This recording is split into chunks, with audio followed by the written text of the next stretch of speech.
وعلى آله وصحبه وسلم.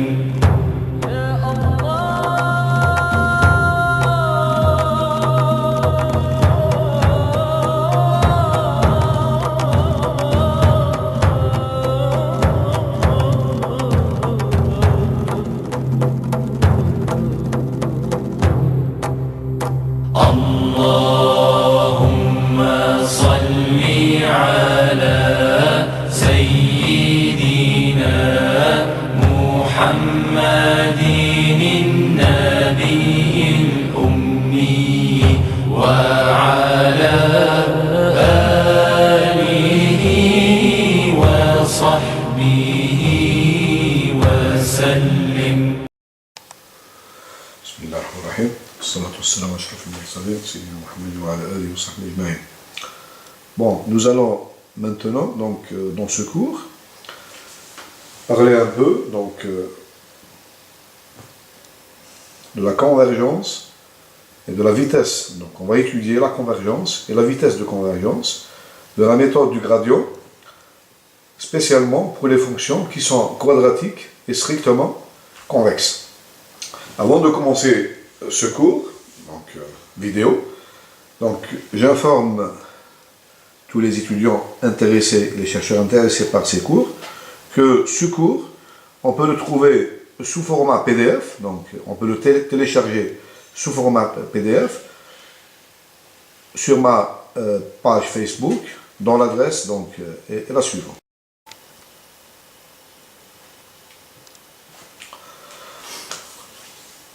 Bon, donc je rappelle donc qu'on étudie dans cette partie donc la convergence et la vitesse de convergence de la méthode du gradient, donc pour les fonctions quadratiques strictement convexes. Voilà, donc je considère donc une matrice Q, donc je fais un petit rappel sur la définition donc d'un problème quadratique strictement convexe et quelques propriétés donc qu'on utilisera par la suite. Donc soit Q une matrice donc symétrique et définie positive, et B un vecteur de Rn. On l'appelle problème de minimisation quadratique sans contrainte. Donc le problème qu'on note, problème quadratique sans contrainte, PQSC suivant. Donc je minimise cette fonction, n demi de x transposé QX moins B transposé x. Donc cette fonction, cette forme-là, c'est la forme d'une fonction quadratique. Une fonction quadratique. Bon, je rappelle donc quelques résultats, on les a vus déjà avant, donc je les rappelle seulement. Le problème quadratique sans contrainte, si la matrice Q est définie positive, donc ce problème a une solution unique, que je note X chapeau. Cette solution unique, elle est aussi solution unique du système linéaire QX égale B. C'est-à-dire elle vérifie Q chapeau égale B, puisque ma matrice Q, elle est définie positive, donc elle est inversible. Donc de cette égalité, je multiplie les deux termes à gauche et à droite par Q moins 1. Donc nous avons, puisque X chapeau, c'est la solution unique de QX égale B, donc elle va vérifier QX chapeau égale B, soit en multipliant à gauche et à droite par Q moins 1, j'obtiens X chapeau, elle est égale à Q moins 1 B. Voilà.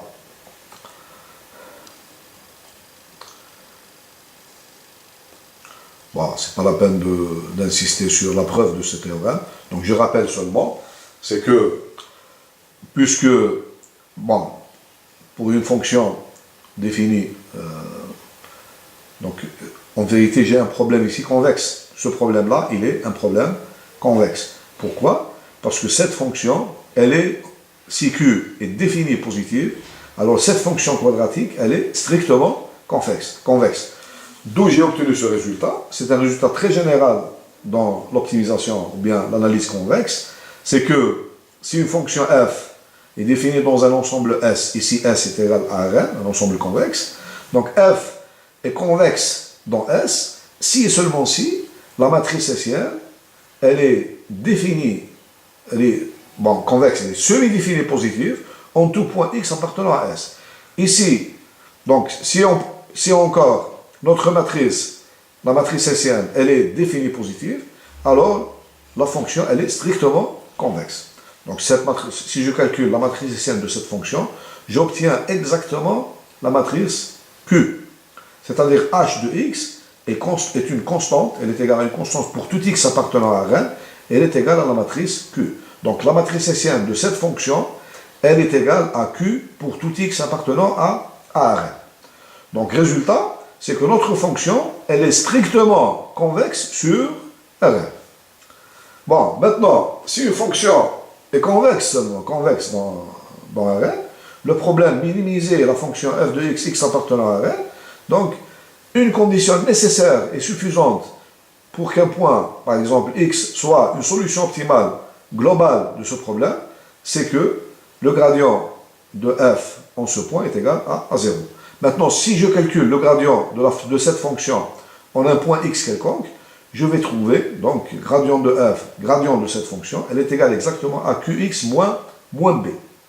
Donc, je fais qx moins b égale 0, donc ça veut dire que le point x, qui est solution optimale, vérifie l'équation, puisque j'ai qx moins b égale 0, donc qx égale b.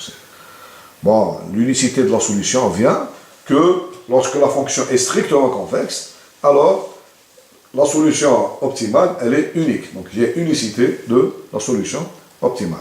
Bon, on a fait ça déjà. Bon, ici, j'ai écrit la démonstration.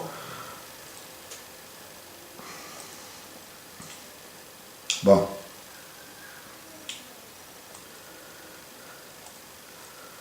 Calcul du pas obtenu par une recherche linéaire exacte. Donc, je vais, dans ce cas-là, donc, je vais appliquer la méthode du gradient à notre fonction quadratique strictement convexe. Donc, je rappelle que la méthode du gradient, donc, ou bien les méthodes à direction de descente, donc, elles sont de cette forme. Donc, je génère une suite xk, telle que à l'itération k plus 1, xk plus 1 égale xk plus alpha, alpha k, dk, où dk est une direction de descente, et alpha k, donc, est un pas, c'est le pas de recherche. Donc, si alpha k est un pas optimal, donc il vérifie cette relation, c'est-à-dire f de xk plus alpha k dk est égal à min de alpha pour tous les alpha strictement de f de xk plus alpha dk. Notons, comme je l'ai dit tout à l'heure, donc si je note gk est égal gradient de f au point xk, donc il est égal à qxk moins b, et j'obtiens le théorème suivant. Donc soit Q est une matrice symétrique et définie positive, et B un vecteur de Rn, f de x, ma fonction quadratique strictement convexe, et je considère le problème, donc minimiser la fonction f de x avec x appartenant à Rn. Donc problème quadratique sans contrainte. Supposons qu'à l'itération k, ma direction dk est une direction de descente, c'est-à-dire j'ai cette condition, soit alpha k obtenu par une recherche linéaire exacte, c'est-à-dire alpha k est le problème optimal unidimensionnel de ce problème-là, alors nécessairement, alpha k est égal à moins gk transposé dk divisé par dk transposé q dk. Dans ce cas-là, je ne parle pas seulement de la méthode du gradient, mais je parle d'une méthode à direction de descente, c'est-à-dire dk est une direction de descente quelconque.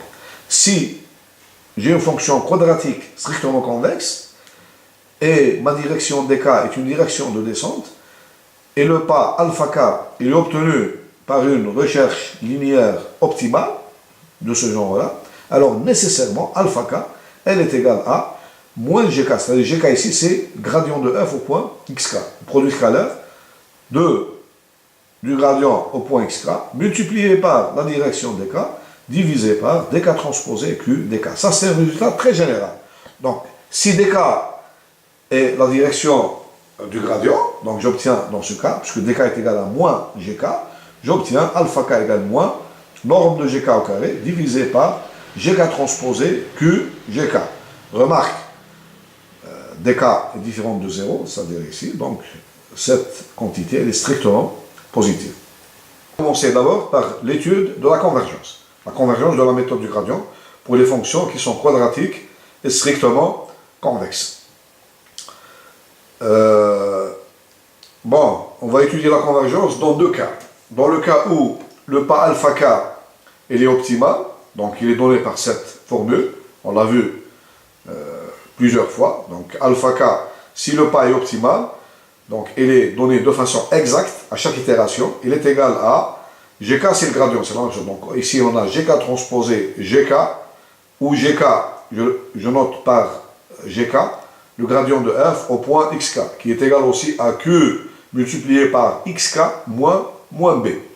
Si ma fonction elle est égale à 1 demi x transposé q x moins b transposé x, dans ce cas, le pas alpha k, il est égal à gk transposé gk divisé par gk transposé q gk. Ça c'est le premier cas. Et le deuxième cas, le pas alpha k, c'est un pas fixe. Donc il est, à chaque itération, il est fixe. Donc on va voir justement quelles conditions imposer à alpha s'il est fixe, de sorte pour avoir donc la convergence. Bon, pour avoir, bon, je vais tout de suite donc donner les résultats essentiels de cette partie, et après je reviens au détail. Donc, quelles sont donc convergence de la méthode du gradient pour les fonctions quadratiques strictement convexes à pas optimales. Donc, quelles sont les conditions? Soit Q une matrice donc d'ordre n, symétrique et définie positive, et B un vecteur de Rn, et F une fonction qui est quadratique strictement convexe, c'est-à-dire f de x s'écrit sous la forme 1 demi de x transposé qx moins b transposé x. Donc, mon algorithme, la méthode du gradient, donc j'applique à cette fonction la méthode du gradient à pas optimal. C'est-à-dire, je démarre d'un point x0 appartenant à Rn quelconque, et je construis la suite x1, donc donnée par la méthode du gradient à pas optimal. C'est-à-dire qu'à chaque itération k, xk plus 1, elle est égale à xk moins alpha k gk. Donc, je rappelle que gk, c'est gk ici, c'est quoi? C'est le gradient de f au point xk, qui est aussi égal à q. Bon, par un calcul simple, je trouve que gk est égal à gradient de f au point xk est égal au produit de la matrice q multiplié par xk moins b. Et le pas alpha k, dans ce cas, le pas optimal, le calcul, donc on l'a fait plusieurs fois, il nous donne exactement alpha k, elle est égale à gk transposé gk divisé par gk transposé q gk.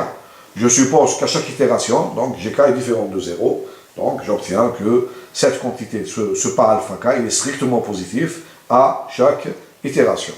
Voilà, ce sont les seules hypothèses que j'ai dans ce cas-là.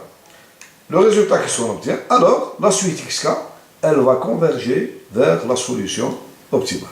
Donc, vous voyez bien que dans le cas d'une fonction quadratique strictement convexe à pas optimale, donc la suite xk, x chapeau, je note par x chapeau, la solution, c'est le minimum de la fonction quadratique, le minimum global. Donc ce minimum, je rappelle aussi, il est aussi solution du système linéaire qx égale b. C'est-à-dire que ce x chapeau-là, il vérifie que x chapeau égale b.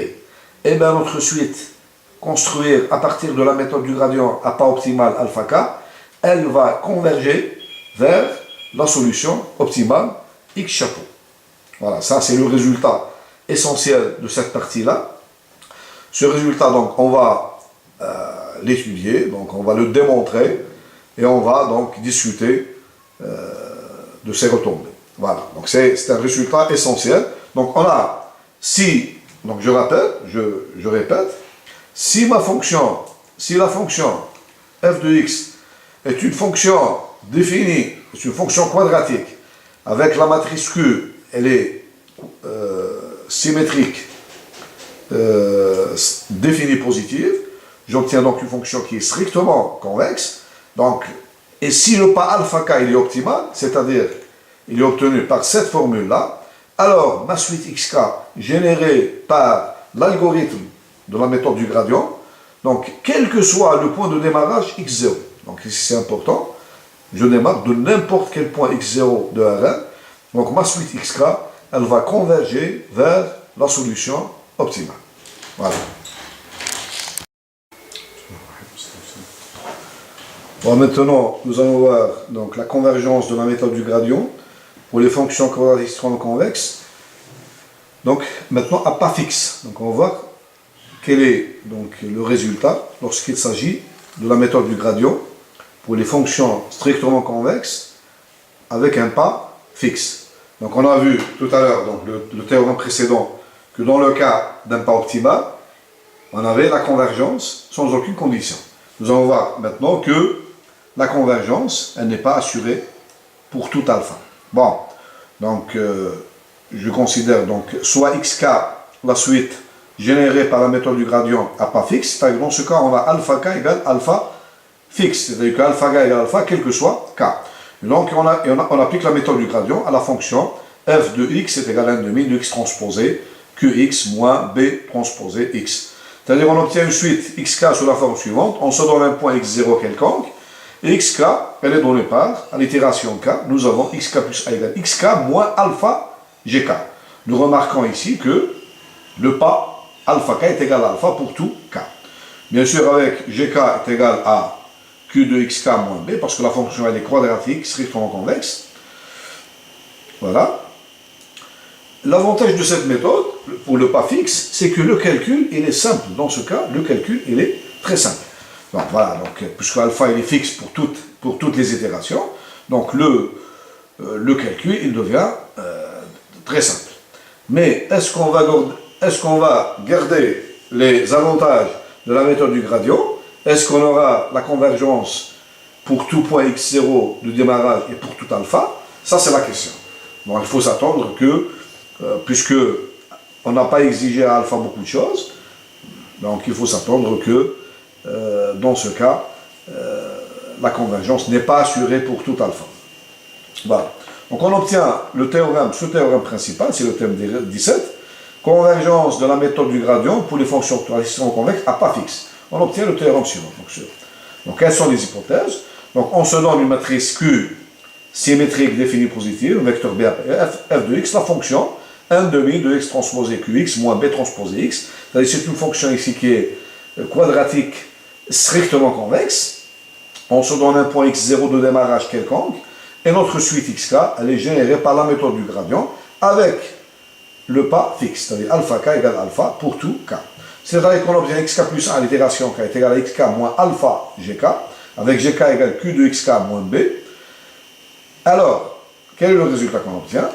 Alors, la suite xk va converger vers la solution minimale globale, c'est pas dans tous les cas, si et seulement si, nous avons ici une condition nécessaire suivante, c'est que notre pas alpha, il faut le choisir, donc strictement inférieur à 2, divisé par la plus grande valeur propre de la matrice Q. C'est-à-dire, si alpha dépasse cette valeur, on n'obtient pas la convergence, parce qu'on a ici une condition nécessaire et suffisante. Si alpha vérifie cette condition, alors on obtient la convergence. Si alpha ne vérifie pas que cette condition, c'est-à-dire elle est plus grande que cette valeur-là, donc il n'y a pas de convergence. Il n'y a pas de convergence. Donc on a une condition ici nécessaire et suffisante. Donc c'est un théorème très important pour les gens qui sont intéressés à appliquer la méthode du gradient à pas fixe. Donc, il faut choisir alpha, vérifions cette condition. Donc, la matrice Q, on calcule ses valeurs propres, et après cela, on calcule la plus grande valeur propre de cette matrice, on fait cette opération, 2 divisé par cette plus grande valeur, on trouve un nombre ici, et il faut choisir alpha entre 0 et cette valeur. Donc, dans ce cas, vous êtes sûr que votre suite xk, générée par la méthode du gradient, elle va converger vers la solution optimale. Voilà.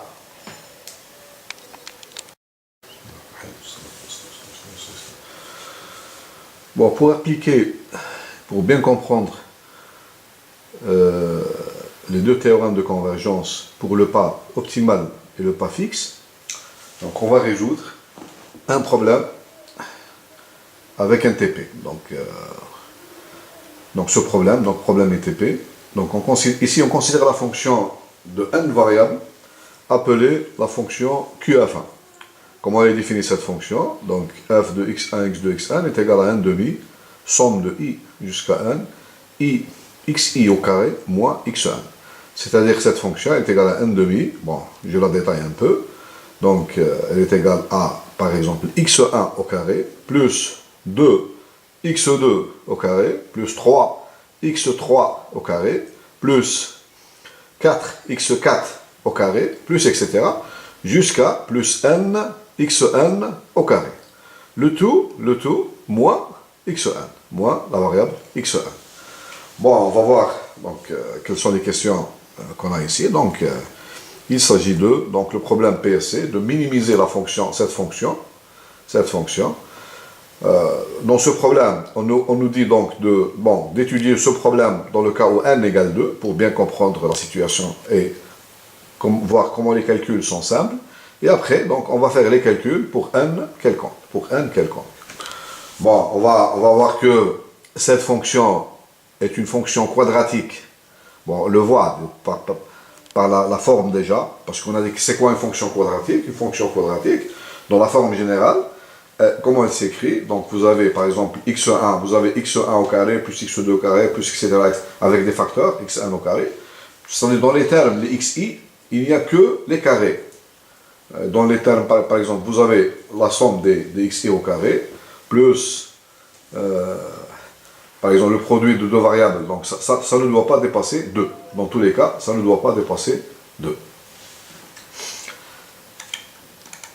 Donc les questions pour n égale 2, donc écrire la fonction sous la forme d'une fonction quadratique, c'est-à-dire n demi de x transposé qx moins b transposé x, c'est-à-dire déterminer la matrice Q et le vecteur B. Après, montrer que f est strictement convexe sur Rn, c'est-à-dire lorsqu'on commence par 2, donc sur R2, et montrer que le problème PSC admet une solution minimale globale unique. Bon, après, la question D, on applique la méthode du gradient à pas optimal au problème PSC, on nous demande de calculer le pas optimal alpha k, et bien sûr xk plus 1 en fonction de xk. Ça, on nous demande de faire ça pour n égale 2, et après, la même question pour n appartenant à n quelconque. Dans la troisième partie de ce problème, donc, on doit faire un TP. Donc, on doit écrire un programme en MATLAB qui calcule le minimum global de la fonction f avec les données suivantes. Où n est le nombre de variables, donc on peut choisir n égale 2, 10, 100, vous allez voir tout à l'heure qu'on va faire des tests avec des petites, avec un petit nombre de variables, puis on va aller jusqu'à 2000 variables.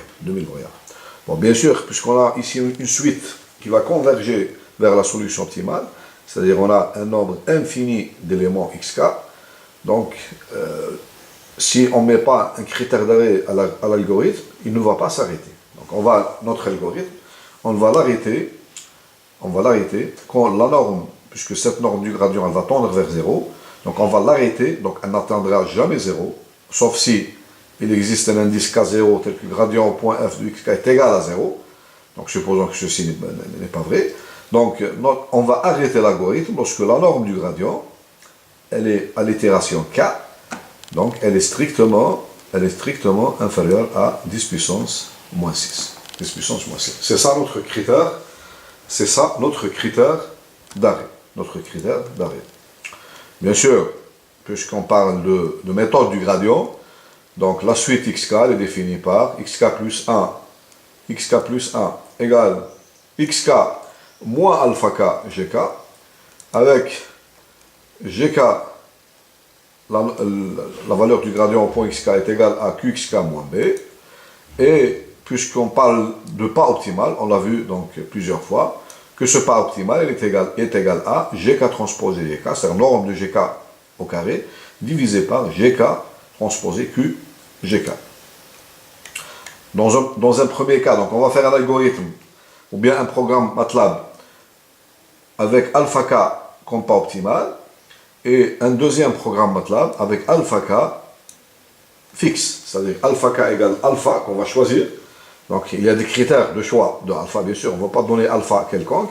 Pour avoir la convergence, comme on l'a vu tout à l'heure, donc il faut que le pas fixe il doit être donc strictement inférieur à 2 divisé par la plus grande valeur propre de la matrice Q.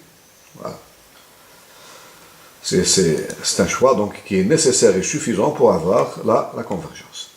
Voilà, donc on va résoudre ce problème. On commence par la partie calcul. On va calculer, donc dans le cas n égale 2, vous voyez bien que la fonction, notre fonction f, donc elle est égale à 1 demi de x2, x au carré, plus 2 fois y au carré, puisqu'il y a deux variables seulement, moins y.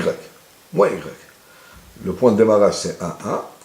Bon, il est clair ici que on peut l'écrire sous la forme, bon, je rappelle que une fonction quadratique dans R2, elle s'écrit sous la forme ax au carré plus by au carré plus un double produit, donc la variable x et y, avec x et y, par exemple cxy, plus une constante d. Donc on voit bien que notre fonction ici, elle s'écrit sous cette forme, c'est une fonction quadratique. Bon, on va la mettre sur cette forme-là, 1 demi de x, y, q, x, y, moins. Bon, il est facile de voir que si on l'écrit sous cette forme, alors la matrice Q, elle est nécessairement égale à 1, 2, 0, 0. Et le vecteur B, ici, c'est un calcul très simple, il est égal à, donc B1, B2 égale 0, 1, le vecteur 0, 1. Bon, le calcul du gradient, donc, lorsque je calcule ici la dérivée partielle par rapport à x, on remarque bien que j'ai ici, par exemple, 1 demi de x au carré. Donc, lorsque je dérive par rapport à x, je trouve x. Voilà. Et la deuxième dérivée partielle par rapport à y, donc qui est égal à, ici, 1, donc, y au carré moins y. Donc, je trouve 2y moins 1. 2y moins 1. Voilà. C'est ça la valeur du gradient. Donc, je peux calculer la norme du gradient est égale à, donc, x au carré plus 2y moins 1 au carré, c'est-à-dire, je fais le calcul, est égal à x au carré plus 4y2 moins 4y plus 1. Bon, ce sont des calculs très simples, donc je fais ce produit scalaire, donc le calcul matriciel ici. En finissant les calculs, ça me donne x au carré plus 8y au carré moins 8y plus 2. Alpha k aussi est égal à la norme du gradient au point xy, il y a une erreur ici, donc xy au carré divisé par ce produit qu'on a calculé tout à l'heure, donc ce produit-là, donc ça me donne cette valeur. Donc ce sont des calculs simples qu'on effectue. Bon, lorsque je connais alpha et je connais la valeur du gradient, donc je peux calculer le successeur de xy que je note uv est égal à xy moins alpha k gradient de f au point xy. Je connais alpha k, donc je l'ai calculé, elle est là. Je connais la valeur du gradient, donc elle est là. Donc je peux calculer le successeur de xy est égal à uv. Donc je fais les calculs, vous voyez bien, donc xy moins alpha, voilà la valeur de alpha. Donc c'est alpha ça. Voilà. Alpha. Multiplié par gradient de f au point xy. Bon, je fais le calcul, je vais trouver le vecteur, voilà. U est égal à cette quantité, et V est égal à cette quantité. Voilà. Bon, les calculs pour n quelconque, ce sont les mêmes calculs. Bon, qu'est-ce que je... Bon, ma fonction, donc elle est égale, voici sa forme, donc la forme de la fonction en détail, la forme analytique. Vous voyez bien qu'elle est égale à 1 demi x1 au carré plus 2 fois x2 au carré plus 3 fois x3 au carré plus 4 fois x4 au carré plus xi, la forme générale au carré, jusqu'au dernier terme, n, parce que de 1 jusqu'à n, xi au carré, plus n xn au carré, moins le dernier, xn. Voilà. Point de démarrage, c'est le point comme 1, 1, 1, etc. Bon, si on veut l'écrire sous la forme matricielle, sous cette forme-là, f de x1, x2 est égal à 1 demi de qx moins b transposé. Donc il est clair que la matrice Q, elle est sous cette forme. Elle est sous cette forme. C'est une matrice donc diagonale, matrice diagonale, donc creuse ici, la valeur 0, voilà. Dans donc les valeurs propres de cette matrice sont 1, 2, i plus 1 jusqu'à 1. Donc on voit clairement ici que la plus petite valeur propre de la matrice Q est 1, et la plus grande, elle est n. Donc chaque fois que n augmente, grandit, donc la plus grande valeur propre, bon, la plus petite, elle est constante, mais la plus grande valeur propre de la matrice, elle grandit avec la dimension de la matrice. Voilà, la plus grande, elle est égale à n. Elle est égale à n. Et la plus petite valeur propre, elle est égale à 1. Voilà. Le vecteur B, donc il est égal à 0, 0, 1, donc ici. Bon, il y a des calculs simples ici, le calcul du gradient. Donc, par exemple, le premier élément ici, c'est x1. Pourquoi? Parce que vous remarquez bien que ici, on a la fonction est égale à 1 demi x1 au carré. Donc, lorsque je dérive par rapport à la dérivée partielle par rapport à x1, donc je trouve ici, vous remarquez, donc 2 fois, donc je trouve x1. Voilà. Deuxième, c'est 2x2. Troisième, c'est 3. Le deuxième, par exemple. Le deuxième, la dérivée partielle par rapport à x2. Donc, vous voyez, la fonction, elle est égale à quoi? Donc, tous les termes, donc, il n'y a pas le terme x2 dans tous les autres termes, sauf ce terme-là. Donc, la dérivée partielle par rapport, donc, je trouve 0. Ici, qu'est-ce que je trouve? J'ai 2 qui part avec 2, donc c'est x2 au carré. Donc, je vais trouver 2x2. 2x2. Le troisième, c'est justement ici, voilà. Voilà, je vais trouver le gradient, donc voilà, 2x2. Et le troisième, qu'est-ce que je vais trouver? Donc ici, j'ai 3x3 au carré, 3x3 au carré, donc la même chose, exactement la même chose. Donc je trouve la valeur du gradient, elle est égale donc x1, 2x2, 3x3, de façon générale, ixi, 1 moins 1, xn moins 1 et 1, xn moins 1. Pourquoi ce moins 1 qui est là? Parce que j'ai, pour la dernière variable, j'ai moins x1. Donc j'ai n xn au carré moins x1. Bon, par exemple, je calcule la dérivée partielle par rapport à x1. Donc j'ai le n demi ici. Donc j'obtiens n demi n xn au carré moins xn, la dernière valeur. Donc je calcule la dérivée partielle par rapport, donc voilà, je vais en 4, voilà. Je vais calculer la dérivée partielle de la dernière variable x1 par rapport des rangs f sur des rangs xn. Qu'est-ce que j'obtiens? Bon, vous remarquez que ce 2-là donc, est égal à 2 fois, est égal à n demi, 2 fois n xn. La première, donc le 2, il va partir avec le 2. Donc j'obtiens n xn moins 1. n xn moins 1. Voilà. Voilà, n xn moins 1. Et bien sûr, donc, je prends ce terme-là, donc la norme du gradient au carré, donc elle est simple.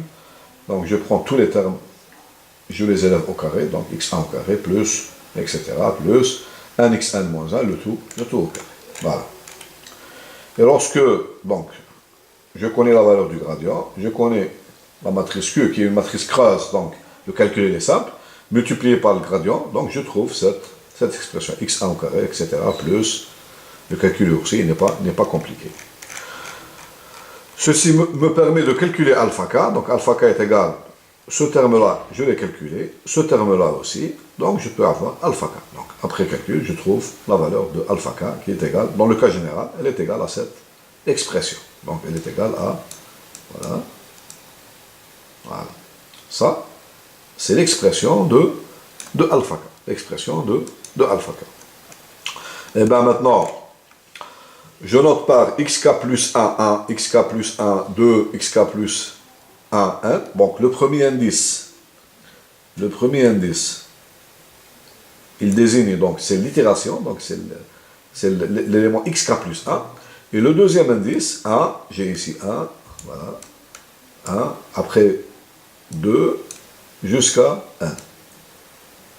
C'est la coordonnée IM, donc c'est la première coordonnée, la deuxième coordonnée, jusqu'à la nème coordonnée du vecteur xk plus 1, xk plus 1. Donc j'obtiens ce vecteur-là, il est égal au vecteur xk moins alpha k, gradient de f au point xk. J'ai calculé alpha k, j'ai calculé le gradient, donc je peux exprimer xk plus 1 en fonction de xk. Voilà, la partie c'est tout le calcul. Donc je remplace seulement ici, je remplace donc la valeur de alpha k que j'ai calculé tout à l'heure et la valeur du gradient donc que j'ai calculé aussi tout à l'heure. Bon, maintenant on passe à la partie TP, Donc ici on a le problème, le programme MATLAB. Dans ce programme, bon, que je vais encadrer ici, donc voilà le programme. Voilà. Voilà. Voilà. Voilà.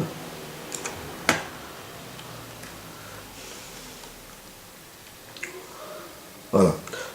Ce programme, donc en MATLAB, il va calculer la solution minimale globale, bien sûr approximative, de la fonction QF1 que j'ai exposée tout à l'heure. Donc on a pris ici n égale 1000. On a pris ici n égale 1000. Et le programme, il va s'arrêter lorsque la norme du gradient, elle est strictement inférieure à 10 puissance moins 6. 10 puissance moins 6. Bon, il va nous donner à la fin, qu'est-ce qu'il va nous donner? Il va nous donner f de xk, la valeur approximative. Il va nous donner aussi la norme du gradient, donc à l'itération k sur laquelle on s'est arrêté. Donc il va nous donner norme du gradient et il va nous donner donc le temps d'exécution.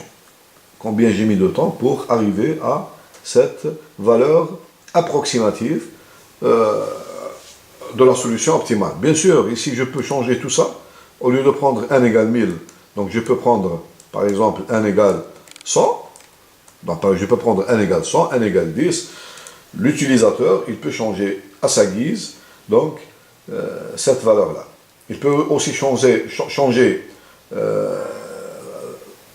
cette valeur-là. Donc il peut mettre, s'il veut une précision plus grande, il peut mettre ici stop égale 10 puissance moins 7, 10 puissance moins 8, 10 puissance moins 10, 10 puissance moins 100, comme il veut. Donc il va avoir une solution optimale, plus proche encore de la vraie solution optimale. Voilà. C'est ça. Donc ici, c'est dans le cas où le pas est optimal. Donc je fais le calcul dans le cas où le pas est optimal. Bon, vous remarquez bien que donc il y a une boucle ici, une boucle qui va calculer premièrement donc vous voyez bien, j'ai une instruction logique ici, donc elle va s'arrêter lorsque ça devient plus vrai. Donc ici c'est, vous remarquez bien ici c'est quoi? C'est y, c'est la valeur de la fonction, Ici c'est la valeur du gradient, donc que x moins b, exprime c'est la transposée. Donc c'est un programme donc facile en MATLAB. Les gens qui sont habitués donc, à programmer en MATLAB, donc ils vont le comprendre facilement. Bon. Je vais donc exécuter ce programme MATLAB et on va calculer, on va voir un peu quels résultats il va nous donner.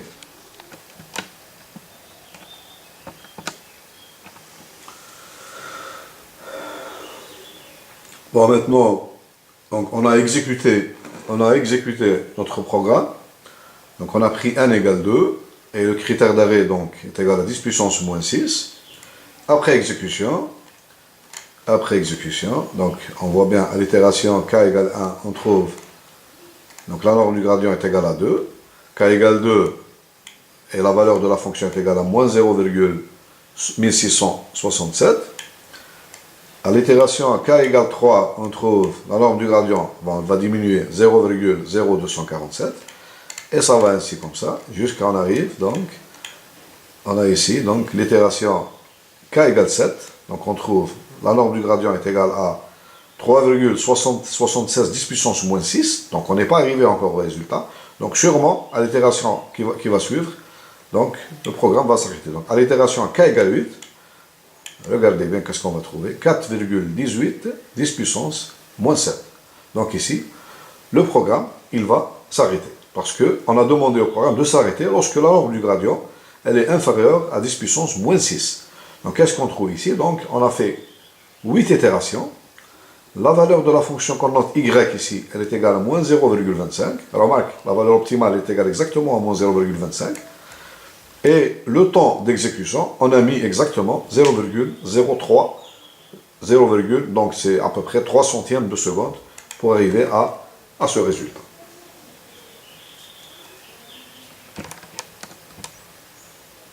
Donc on a mis exactement 3 centièmes de seconde pour aboutir à ce résultat.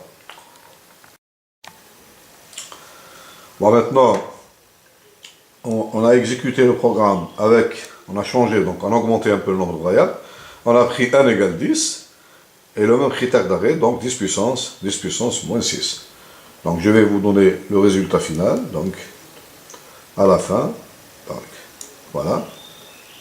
Donc on est arrivé au résultat final, donc dans exactement 38 itérations. Donc 38 itérations.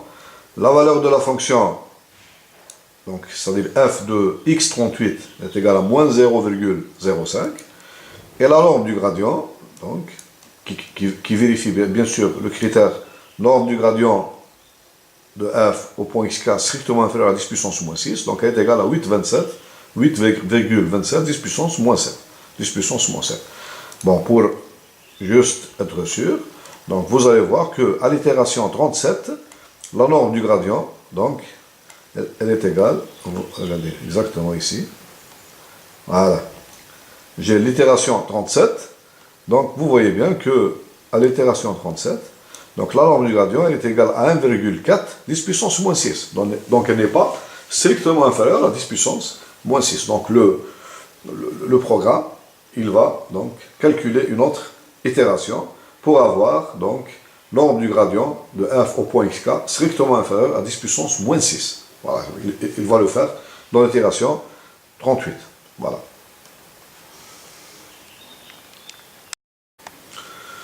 Bon, maintenant, nous allons exécuter le programme pour n égale 100, bien sûr avec le critère d'arrêt donc, qui est égal à toujours à 10 puissance moins 6, et vous allez remarquer que, donc, on va mettre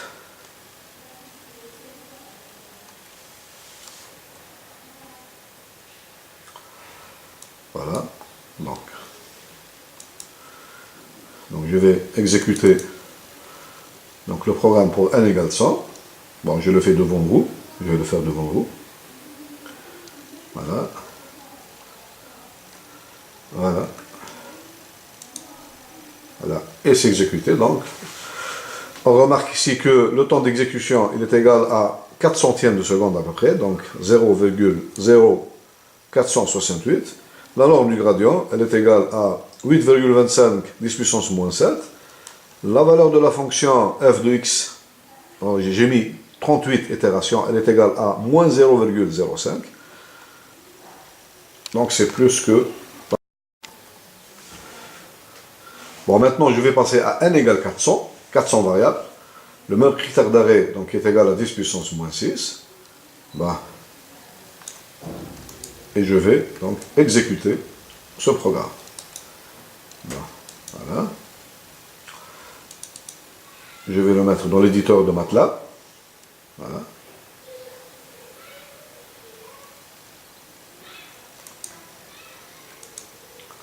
Voilà.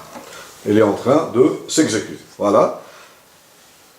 Vous voyez bien que dans ce cas, j'ai mis plus de temps. Donc ici, vous voyez bien, je vous remarquez bien que le temps d'exécution est égal à 5 secondes. Donc ça a nettement augmenté. Donc la norme du gradient elle est à peu près la même, donc 10 puissance moins 7. La valeur de la fonction, donc j'ai mis plus d'itérations, donc 1400. Donc dans ce cas-là, lorsque le nombre de variables est égal à 400, donc j'ai mis, donc pour arriver au résultat escompté, donc il a fallu 1440 itérations. La valeur de la fonction, c'est-à-dire f de x 1440, elle est égale à moins 0,0012. Et la norme du gradient, vous voyez bien que dans ce cas, elle est égale à 9,85 10 puissance moins 7. 10 puissance moins 7. Bon, il y a une autre remarque que je voudrais bien faire, c'est que, voilà. Bon. Qu'est-ce qu'on a dit pour la méthode du gradient? Pour la méthode du gradient, on a dit que l'inconvénient principal de la méthode du gradient, c'est que lorsque je m'approche de la solution optimale, c'est-à-dire lorsque la norme du gradient s'approche de 0, les valeurs de la fonction donc deviennent très proches. C'est-à-dire l'algorithme il devient très très lent. C'est-à-dire f de xk et f de xk plus 1, elles deviennent très proches l'une de l'autre. On va le vérifier dans cet exemple. Regardez bien. À l'itération 1435, la valeur de la fonction elle est égale à moins 0,012. Je vais passer à l'itération 1436. 1436, regardez bien, c'est à peu près la même valeur. À l'itération 1436, la valeur y de la fonction est égale à moins 0,012. C'est-à-dire, les deux valeurs, dans les deux itérations, ils ont combien de chiffres en commun, égaux? Donc on a 4 chiffres. 4 chiffres. Bien sûr, après, ce sera différent, mais ils ont 4 chiffres qui sont les mêmes. Donc, c'est-à-dire que la convergence, elle devient très, très lente. Elle devient très, très lente. Bon, le dernier test qu'on effectue, on va prendre 1 égale 1000 variables. Donc, c'est un nombre qui est assez grand. C'est une matrice qui aura donc, à peu près donc, 1000 fois 1000, donc, mais elle est creuse. Donc, en vérité, elle va avoir seulement la diagonale principale 2 fois les éléments, c'est-à-dire 2000 éléments. Tous les autres éléments de la matrice, ils seront égaux à 0.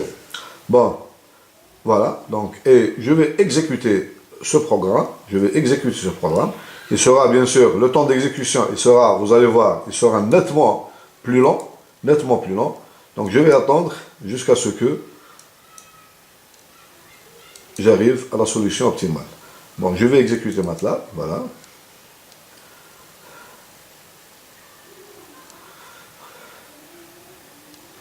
Voilà.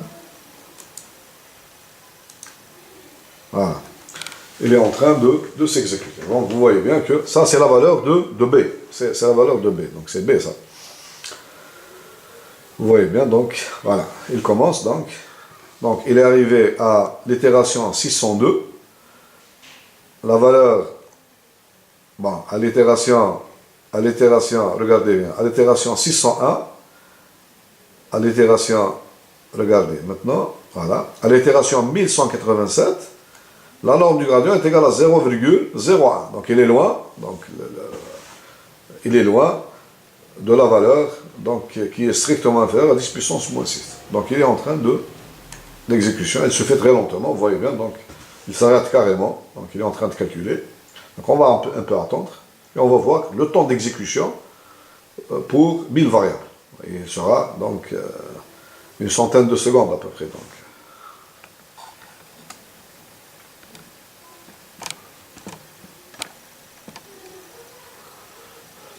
Donc je répète, à l'itération 1725, la valeur du gradient, donc bon, maintenant, ça bouge. Donc à l'itération, regardez, à l'itération 2236, la norme du gradient est égale à 2,33 10 puissance moins 4. Donc on est encore loin de la valeur 10 puissance moins 6. Il est en train d'exécution, donc 2237, elle est égale, donc elle n'a pas été calculée encore. La valeur de la fonction est égale à moins 4,3. Moins 4,3, donc ici, regardez, moins 4,3, 10 puissance moins 4. Et la valeur du gradient, 2,3, 10 puissance moins 4. On n'est pas encore arrivé à la valeur 10 puissance moins 6. Donc, voilà. Donc maintenant, il a bougé. Donc, à la valeur, regardez bien. Donc, il est arrivé à l'itération 2742. Bon, ici, vous voyez bien que à l'itération 2741, la norme du gradient elle est égale à 3,57 10 puissance moins 5. Je pense que l'itération prochaine, donc 2743 ou 2744, il va arriver au résultat. Donc ici, 2742, on va voir ce qu'il va nous donner. Donc il est en train de calculer. Donc on attend un tout petit peu, il va nous donner le résultat. Donc on remarque aussi dans ce cas que, regardez, à l'itération 2740, la valeur de la fonction est égale à moins 4,98. Regardez, moins 4. Regardez cette valeur. Moins 4,9892. 10 puissance moins 4, c'est à l'itération de 3246. Maintenant, à l'autre itération, bon, bien sûr ici, donc il a donné la valeur, c'est 4,01 10 puissance moins 6. Donc il n'est pas arrivé encore, donc c'est strictement supérieur à 10 puissance moins 6. À 10 puissance moins 6. Je pense que la prochaine itération, il va donner le résultat. Bon, on voit aussi que la convergence est très lente. À l'itération 3200, bon, ça y est, c'est bon. Il a donné le résultat. Donc remarquons que, donc à l'itération 3592, la norme du gradient est égale à 9,97 10 puissance moins 7. Et le temps d'exécution, maintenant ça se chiffre en centaines de secondes, c'est 192 secondes, 1152, c'est-à-dire à peu près 192 secondes. Donc il a fallu donc 3592 itérations et 192 secondes pour avoir la norme du gradient inférieure strictement à 10 puissance moins 6. 10 puissance moins 6. Remarquons les valeurs de la fonction, remarquons cette valeur, moins 4,9973. Comparons-la, elle a été atteinte à l'itération 3592.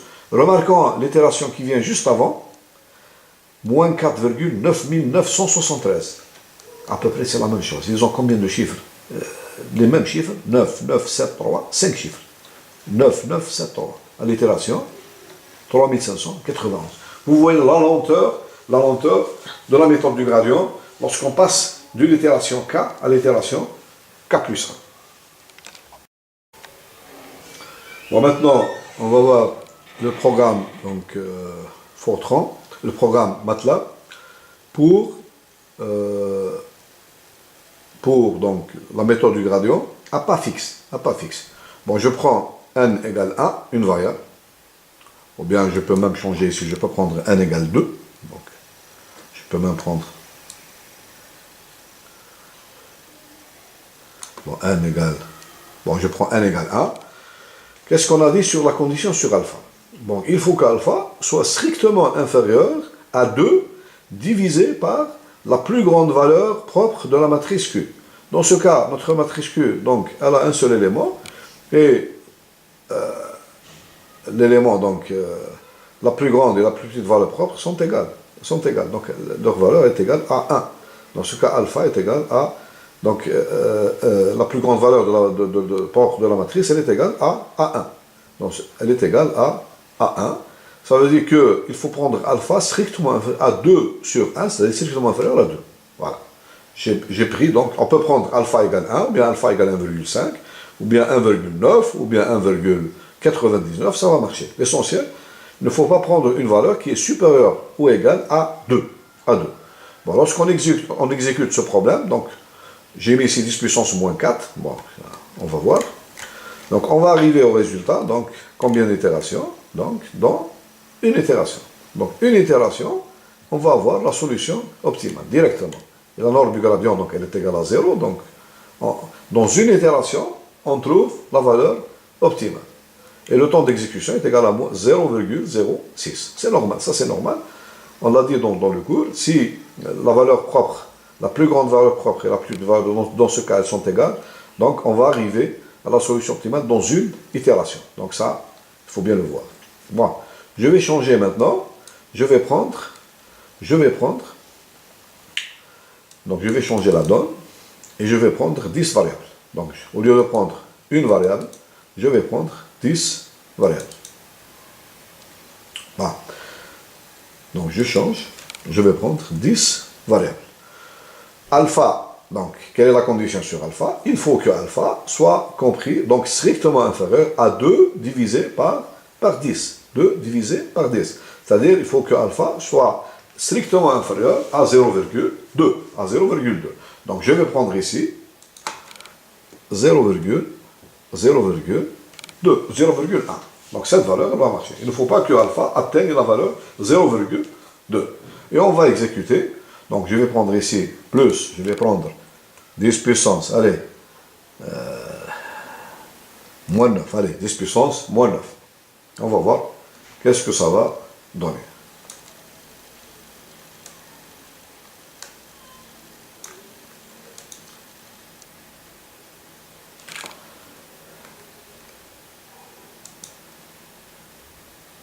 Donc ici, il y a un problème. Donc je refais les calculs, je refais le topo.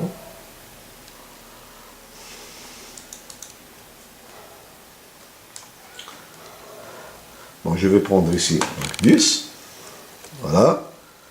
Alpha, donc j'ai dit qu'il faut que ce soit strictement inférieur à 2 divisé par 1. La plus grande valeur propre de la matrice Q est égale à 1, c'est-à-dire 10.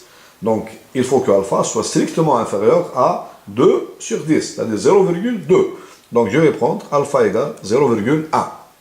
Et je vais prendre ici donc une grande précision, donc moins 10 puissance moins 9. Voilà, 10 puissance moins 9. Et je vais faire les calculs. Voilà.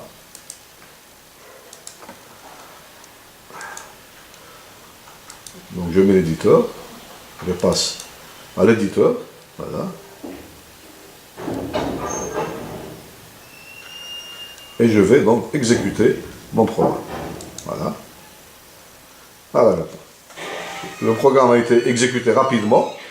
Vous voyez bien, donc le temps d'exécution ici, il est très court, donc 0,09, c'est à peu près 1 centième de seconde, presque 1 centième de seconde. Et il a fallu pour arriver à ce résultat 100 itérations. 100 itérations, j'obtiens la valeur de la fonction est égale à l'itération 100, elle est égale à moins 0,05. Et la norme du gradient, puisque j'ai exigé à l'avance qu'elle soit inférieure à 10 puissance moins 9. Donc j'obtiens 8,79, 10 puissance moins 10. Donc à cette itération, à l'itération 100, la norme du gradient au point x 100, elle est égale à 8,71, 10 puissance moins 10. Et le temps d'exécution est à peu près égal à 0,09. 0,09. Bon, maintenant, je vais donc passer à 100 variables. 100 variables. Quelles conditions faut-il exiger sur alpha? Il faut que alpha soit strictement, donc la plus grande valeur propre de la matrice Q, elle est égale à n, c'est-à-dire est égale à 100. Donc il faut que alpha soit strictement inférieur à 2 sur 100, c'est-à-dire 2 centièmes. Donc je vais prendre, pour être dans les normes, je prends alpha est égal à 1 centième. Est égal à 1 centième, 0,01. Il ne faut pas que, bon, ceci est strictement inférieur à 0,02. Puisque, je répète que pour qu'il y ait convergence, il faut que alpha soit strictement inférieur à 2 divisé par la plus grande valeur propre de la matrice Q qui est égale à 100. C'est-à-dire strictement inférieur à 2 divisé par 100. C'est-à-dire 2 centièmes. 0,02. Donc je prends alpha égale 0,01, ça marche, ça va marcher. Normalement ça. Bon, là aussi, je vais prendre la précision, je vais la prendre à 10 puissance moins 9, comme tout à l'heure, et je vais faire les calculs. Bon. Je vais faire mes calculs. Ah, je me suis trompé. Je me suis trompé dans l'exécution. Donc je répète. Je vais répéter le calcul.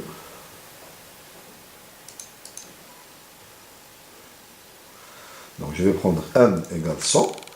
Voilà. Donc ici, il faut que alpha soit strictement inférieur à 0,02. Donc je vais prendre 0,01. Ici, donc 10 puissance moins 9. Et je vais faire mes calculs. Voilà. Et je vais faire mes calculs. Voilà. Je vais exécuter ce programme.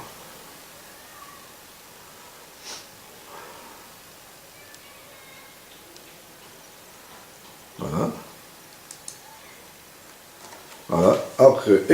Après exécution, voilà, qu'est-ce qu'il me donne? Il me donne donc le temps d'exécution, Donc il y a convergence, donc 1,38 secondes à peu près. Et la norme du gradient, bon, combien d'itérations? 1032 itérations. La valeur de la fonction est égale à moins 0,005. Et la norme du gradient est égale à 9,99, 10 puissance, moins 10. Donc elle respecte bien. Donc vous voyez bien que lorsque j'ai fait ces choix, il y a convergence. Bon, maintenant, qu'est-ce qu'on va faire? On va prendre alpha, le même problème. Vous allez voir, je vais changer.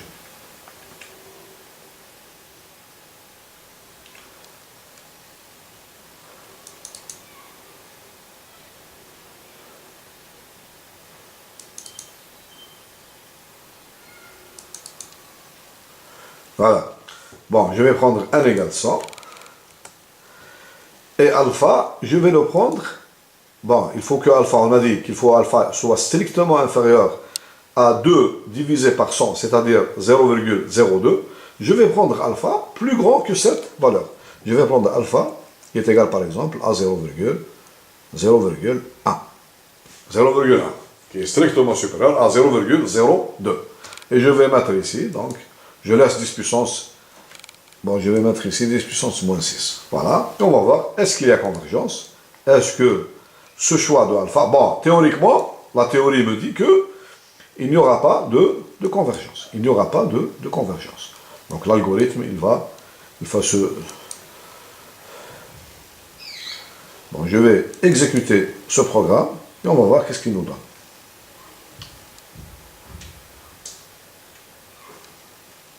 Voilà.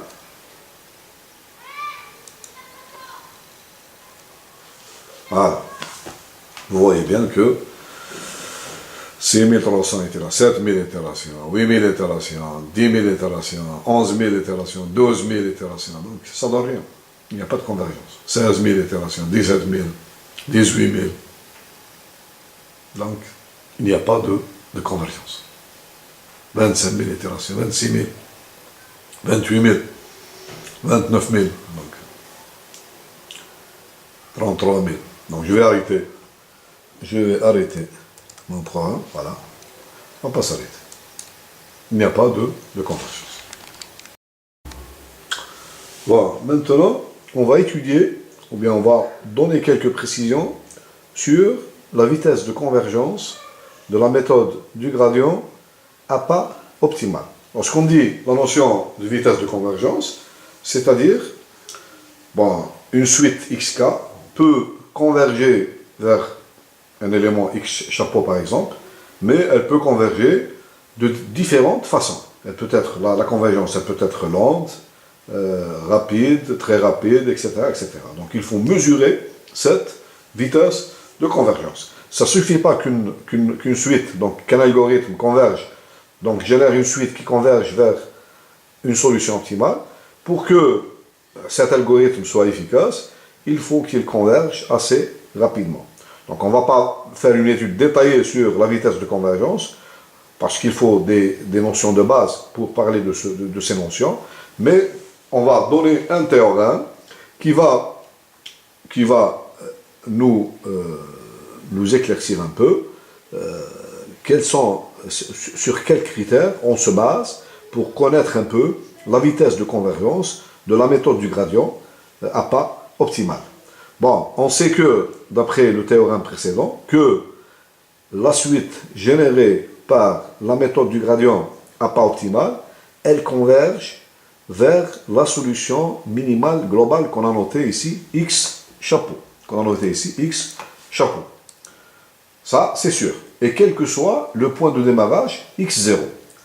Bon, pour quantifier la vitesse de convergence de cette suite, on va introduire une nouvelle fonction qu'on appelle la fonction v de x. v de x, elle est égale à 1 demi de x moins x chapeau transposé q de x moins x chapeau. Donc elle ressemble un peu à la fonction f de x. Qu'est-ce qu'on a rajouté ici? On a rajouté la fonction, la valeur, donc la variable x chapeau. Bon, v, donc là, au point xk, il est égal à quoi? V au point xk, donc c'est pour tout point x, elle est égale à cette valeur. Au point xk, elle sera égale à n demi de xk moins x chapeau, transposé, multiplié par x, k moins x chapeau. Et on remarque que lorsque la suite xk tend vers x chapeau, eh bien, il est clair que la suite v de xk, elle va tendre vers 0. Donc, la suite xk tend vers x chapeau, si et seulement si la suite v de xk tend vers 0 quand k tend vers l'infini. Donc ici, il y a, c'est-à-dire, si on veut étudier la vitesse de convergence de la suite xk vers l'élément x chapeau, il suffit d'étudier comment converge la suite v de xk vers 0. On est sûr, puisqu'on a convergence de la suite xk vers l'élément x chapeau, on est sûr que la suite v de xk va tendre vers 0. Mais de quelle façon elle va tendre vers 0?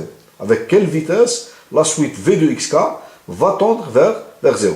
Le théorème qu'on va voir maintenant, il va nous clarifier, ou bien il va nous donner des précisions qui vont nous donner à peu près une idée sur la vitesse de convergence de la suite v de xk vers 0. Donc je répète que l'étude de la vitesse de convergence de la suite xk vers l'élément x chapeau revient à étudier la vitesse de convergence de la suite v de xk vers l'élément 0, vers 0.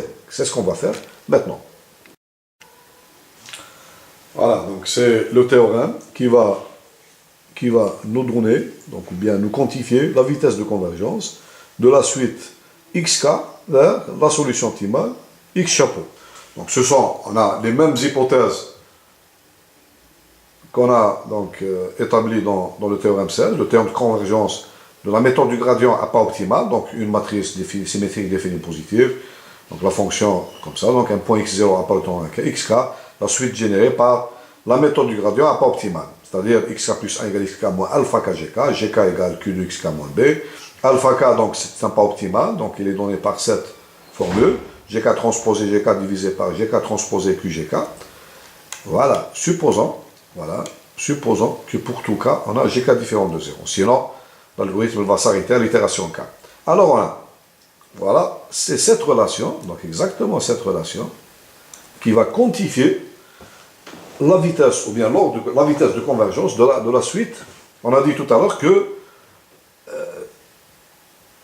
la vitesse de convergence de la suite xk vers x chapeau, c'est exactement la vitesse de convergence de la suite v de xk vers 0. Donc, je rappelle que si xk tend vers x chapeau, alors la suite v de xk plus 1 ou bien v de xk, elle va tendre aussi vers 0.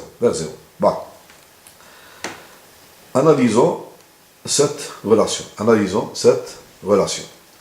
Bon, on voit bien que elle dépend de cette quantité. Donc je vais l'encadrer. Voilà.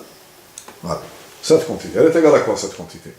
Elle est égale à 1 moins la plus petite valeur propre de la matrice Q divisé par la plus grande valeur propre de la matrice Q.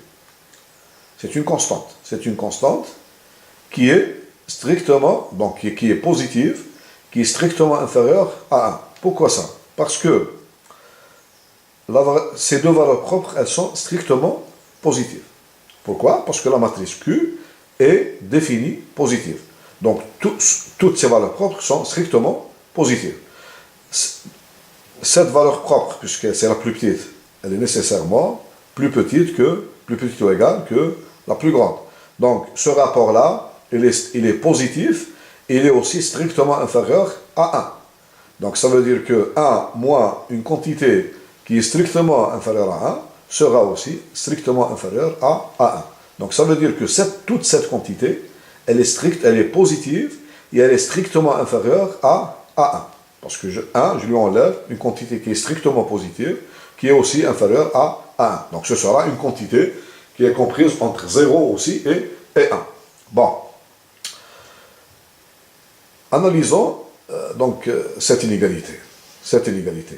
Donc lorsque je passe, donc ces deux suites v de xk et v de xk plus 1, ces deux suites, elles vont toutes les deux tendre vers 0. Lorsque je passe de la valeur de l'itération k, c'est-à-dire v de xk, à l'itération v de xk plus 1, donc l'élément v de xk plus 1, donc il sera au moins égal à v de xk, au moins, je dis au moins parce que j'ai inférieur égal, au moins égal à v de xk multiplié par cette quantité qui est strictement inférieure à 1. C'est clair ceci. Donc, je répète, lorsque je passe de l'itération k à l'itération k plus 1, l'élément v de xk plus 1, il sera diminué au moins de la quantité 1 moins lambda min divisé par lambda max. Au moins. Parce que j'ai ici inférieur ou égal. Donc c'est parce que j'ai ici v de xk multiplié par une quantité qui est strictement inférieure à 1. Bon. Quelle est la meilleure situation? Lorsqu'on parle de vitesse de convergence, il faut que ce rapport-là, donc cette quantité, elle soit donc très petite par rapport à cette quantité. Donc la meilleure situation, c'est que cette quantité-là, elle se rapproche de 0. Elle se rapproche de 0. Par exemple, je donne des exemples. Si par exemple, cette quantité, donc on sait qu'elle est comprise entre 0 et 1. Si elle est égale à 1,5, donc à l'itération k plus 1, v de xk plus 1 sera égal à 1,5 v de xk, c'est-à-dire est égal à v de xk divisé par 2. Il sera divisé par 2. Maintenant, si je donne une quantité plus petite encore que 1,5, je donne par exemple un quart. Donc à l'itération k plus 1, v de xk plus 1 sera égal à au moins à v de xk multiplié par un quart, c'est divisé par 4. Il sera divisé par 4. Si maintenant cette quantité, donc elle est égale à 10 puissance moins 100 par exemple, ou bien 10 puissance moins 1000, donc v de xk plus 1 sera au moins égal à v de xk multiplié par 10 puissance moins 1000. C'est clair.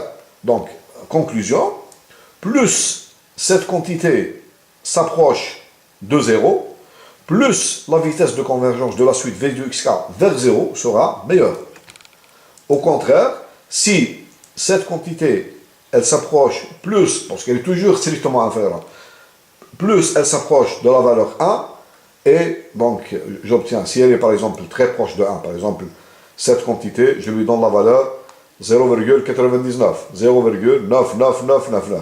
Donc à l'itération k plus 1, j'obtiens v de xk plus 1, qui est au moins égal à v de xk multiplié par une quantité qui est très proche de 1. Donc v de xk plus 1 sera très proche de v de xk. C'est-à-dire le passage de l'itération k à l'itération k plus 1 ne va pas donc changer beaucoup la valeur de v de xk plus 1.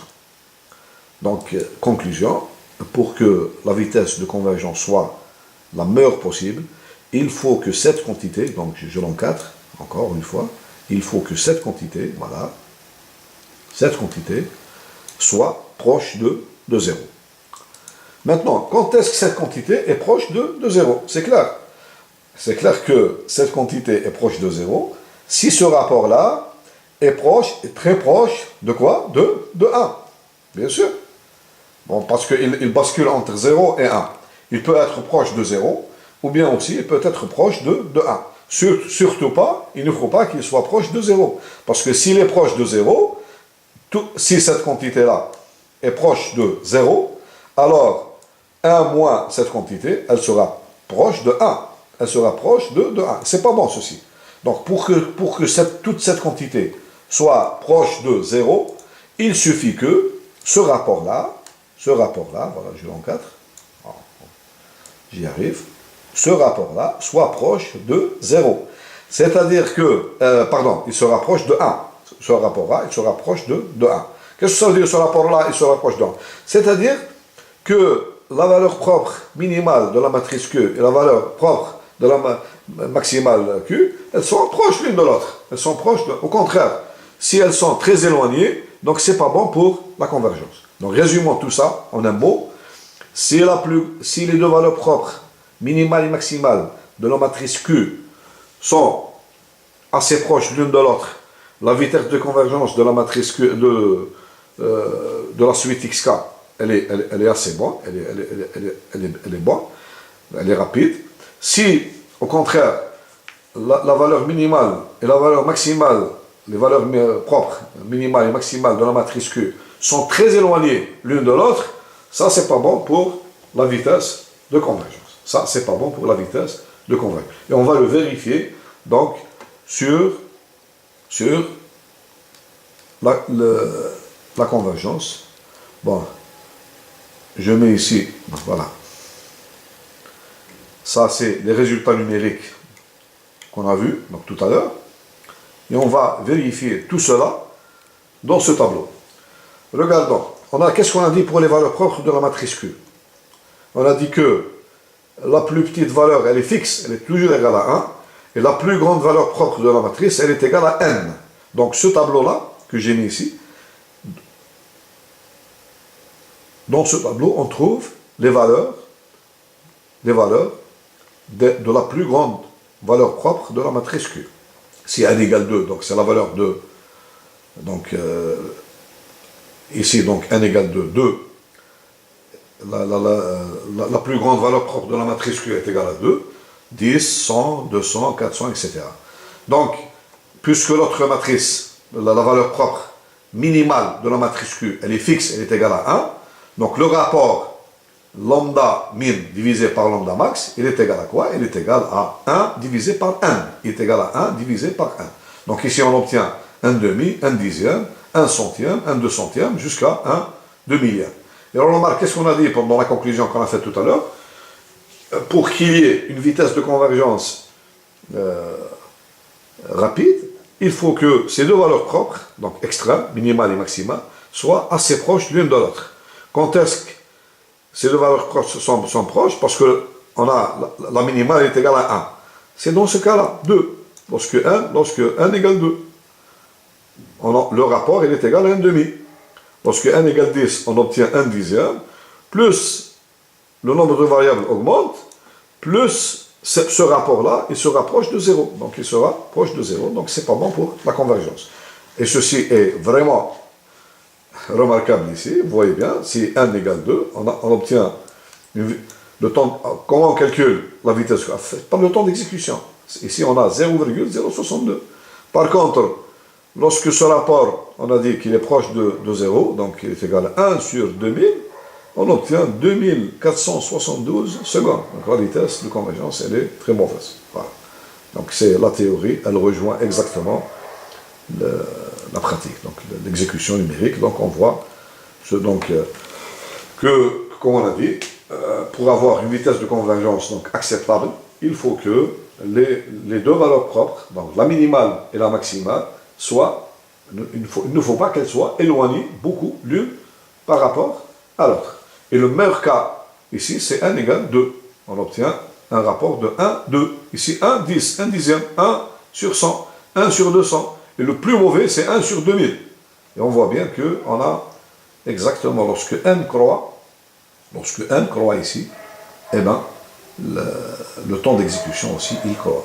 Donc on voit bien qu'on part de 0,062 et on arrive à 2472 secondes. 2472 secondes.